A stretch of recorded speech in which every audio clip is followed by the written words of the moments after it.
Session 18 is about the epistles. Yes, the epistles. So what is an epistle? It's an ancient letter. Out of the 27 books of the New Testament, 21 take the form of an epistle. So it's an important way that we can understand the New Testament. It's worthy of your time and effort. The letters that we have in our Bibles follow the same form as a letter in the first century world. So this helps us understand and interpret them. Who was the writer of it? What was their circumstance? What was their purpose of the letter? These letters actually follow that form. So the format of a first century letter and our epistles would follow generally this format. The name of the writer at the beginning, followed by the name of the recipient. Who are they writing to? To the church of. There'd be a greeting, grace and peace to you. There's usually a prayer or a thanksgiving that follows. There's the body of the message, and then a final greetings and farewell, such as the grace of the Lord Jesus be upon you. If you read letters like Colossians, Galatians, Ephesians, Philippians, Thessalonians, it follows that. You can see it for yourself.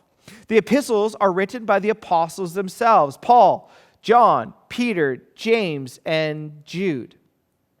The breakdown of the books themselves, here they are. Paul's letters to the churches are Romans, the Corinthian letters, 1st and 2nd, Galatians, Ephesians, Philippians, Colossians, and 1st and 2nd Thessalonians.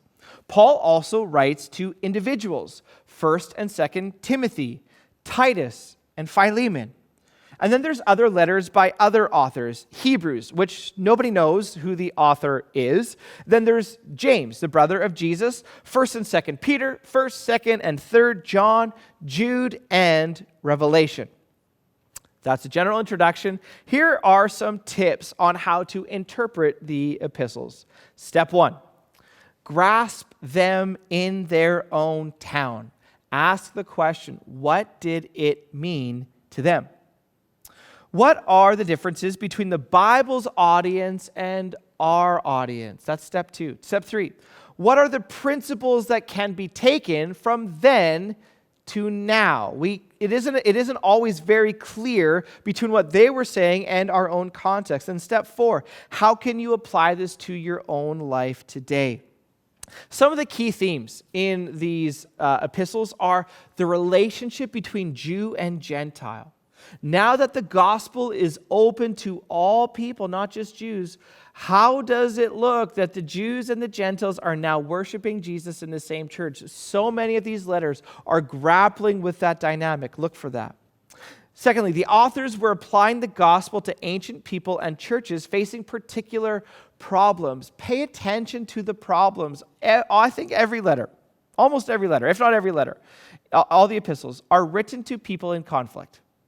They're just written to people like you and I facing circumstances. So let me show you one of these in action as you think about interpreting the epistles. If you go to the letter of Philippians, all right? Philippians is a great one. It's beautiful. It's all about joy. In Philippians 4:13, it's one of the most well-known verses in the entire world. It says, I can do all things through him who gives me strength. We see this on athlete shoes.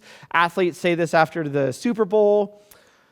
Really what that is, it's poor exegesis, because if we actually understand the book of Philippians, we're going to know that Paul is writing from prison. Before he says, I can do all things through Christ who gives me strength, he's talking about dying. He's talking about suffering.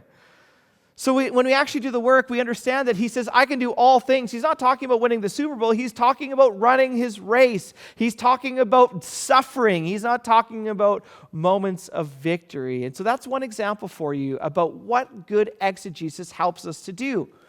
So when he says, I can do all things through Christ who gives me strength, what is the principle of that for your life today? In the area of challenge or suffering that you're going through. See how that works? What I want you to do is I want you to read Philippians. Read the first chapter, read the second chapter with the background that even I've given you now that'll help make it come alive for you.